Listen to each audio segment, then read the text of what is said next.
Yesterday, a group of masked individuals marched through Pierre and Deadwood and displayed Nazi symbolism.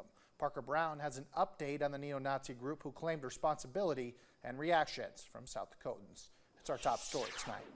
The neo-Nazi group called the Blood Tribe led the marches in South Dakota, as they have in many areas across the country. The Anti-Defamation League describes the Blood Tribe as a hardcore white supremacist group with beliefs that combine elements of exalting Hitler and a variant of Norse paganism. The Blood Tribe is led by ex-Marine Christopher Polhouse, seen in front of the group in Pierre. Followers call him the Hammer.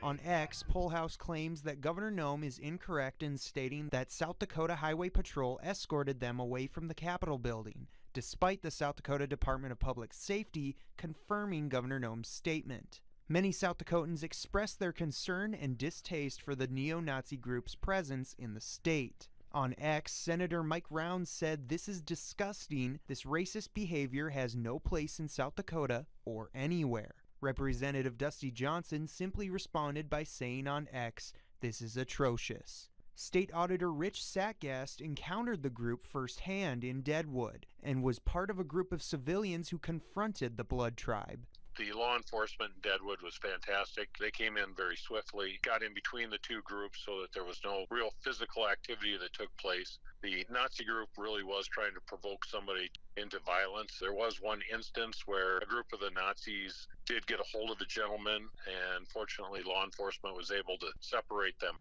As the son and grandson of World War II veterans and a veteran himself, Satgast says he was appalled by the demonstration. What we saw yesterday was a resurgence of a very horrific ideology, and I'm very happy to see that people did not idly stand by, but actually vocally engaged their disgust of what was going on. Satgast encourages people to continue to speak out against neo-Nazi groups. When we see this type of activity, we need to stand up. And while they do have their right to voice, we have our duty to voice back. In Sioux Falls, Parker Brown, Dakota News Now.